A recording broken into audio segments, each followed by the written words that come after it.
अस्सलाम वालेकुम ख़वातीन व हज़रात, मेरा नाम है सलीम कैस और आप देख रहे हैं हेलो पाकिस्तान। नाज़रीन, उम्मीद करता हूँ कि आप सब खैरियत से होंगे और जहाँ भी होंगे खुशबाश होंगे। मेरे प्यारे पाकिस्तानियों, आपको पता है कि पाकिस्तान में और कुछ हो ना हो, आए रोज़ एक दूसरे पर तनकीदी वीडियोस लाजमी बनती हैं। जी हाँ, कभी तो उलमा पर तनकीद हो रही है, तो कभी सियासत पर तनकीद हो रही है और कभी कानून पर तनकीद हो रही है। और सबसे ज़्यादा जो तनकीद का निशाना बनते हैं वो बनते हैं टिकटॉकर और यूट्यूबर। तो इसी तरह क्या आज की एक और वीडियो मैं आपके सामने पेश करूंगा। आजकल जो सोशल मीडिया पर एक और नया धमाका हुआ पड़ा है, यानी कि हर लोग, हर बंदा, चाहे वो उलमा हो, चाहे वो जनाब डॉक्टर्स हों, चाहे वो क्या कहते हैं कि एडवोकेट हों, सारे ही एक बंदे पर तनकीद कर रहे हैं और वो बंदा कौन है? रजब भट्ट। अब मौजू क्या छेड़ा है जी रजब भट्ट को तनकीद का निशाना बनाने के लिए कि रजब भट्ट है और बाप उसका भट्टी है। अब जी एक छोटा सा मौजू है, एक छोटी सी बात है और उस पे लोगों ने इतनी तनकीद की कि हर बंदा ही उसके खिलाफ वीडियो बना रहा है और व्यूज ले रहा है अपनी फैन फॉलोइंग बढ़ाने के लिए।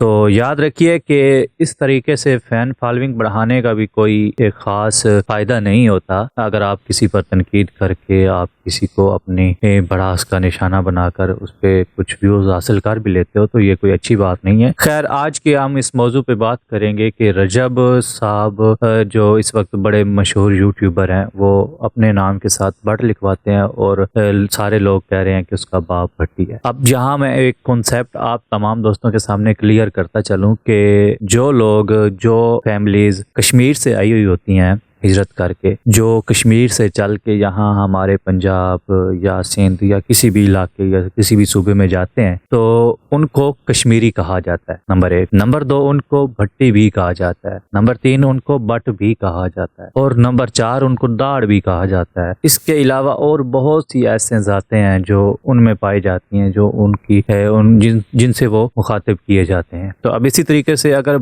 रजब भट्ट के वालिद वो भट्टी हैं तो रजब भट्ट खुद को भट्ट कहलाता है। तो इसमें वो जो आपके सामने मैं एक और कॉन्सेप्ट क्लियर करता चलूं कि जो भट्ट होते हैं वो भट्टी भी होते हैं। अब ये तो कोई इतना बड़ा मौजू ना हुआ, कोई इतनी बड़ी बात ना हुई तनकीद करने वाली। खैर, हम लोगों को चाहिए होता है सिर्फ एक नुक्ता, एक मौजू जिस पे हम तनकीद कर सकें, जिस पे हम बात कर सकें, अगले बंदे की इज्जत को उछाल सकें। तो वो हमें मिल गया, हमने खूब इज्जत उछाली, जिस तरह ऐसे तैसे वैसे जैसे भी करके हमने खूब अपनी दिलों की भड़ास निकाली कि वो इतना क्यों वायरल हो रहा है, वो इतना क्यों पैसा कमा रहा है। अरे भाई, अगर आपको उस पे बहस करनी ही थी तो आप उस वक्त क्यों नहीं बोले जब उसने अपनी फैमिलीज को सोशल मीडिया पर शाया किया, जब उसने फैमिली व्लॉगिंग के नाम पर इतना फहशी फैलाई, इतना कंटेंट यूट्यूब पे डाला, तो आपने उस वक्त क्यों नहीं बोला? आपने उस वक्त क्यों नहीं बोला कि जब उसने इतना पैसे का इसराफ किया, इतना फजूल खर्ची की अपनी शादी पर, आप उस वक्त क्यों नहीं बोले? अब आपको एक छोटा सा मौजू मिल गया और आपने जनाब उसको इतना उछाल दिया। याद रहे कि हरगिज ना कानूनन, ना शरई और ना ही इंसानियत के नाते ये हमें हक बनता है कि हम किसी के बाप की उसके बेटे के सामने तजलील करें और किसी बेटे की उसके बाप के सामने तजलील करें। ऐसा हरगिज नहीं होना चाहिए, ऐसा बिल्कुल हमें नहीं करना चाहिए। और ख़ास तौर पर किसी के ज़ाती मसले पर तो बिल्कुल ही बहस नहीं करनी चाहिए यूँ शरेआम सोशल मीडिया। मुझे बहुत हैरत हुई, बहुत अफसोस हुआ कि जो हमारे मुल्क के रखवाले हैं, जो हमारी इस आवाम के नुमाइंदे थे, जिन्होंने हमारी इस आवाम को हमें इंसाफ लेके देना था, आज वही हमारी इज्जतें उछालने पर जनाब आमादा हो गए, वही हमारी इज्जतों को तार तार कर रहे हैं। आपने देखा है कि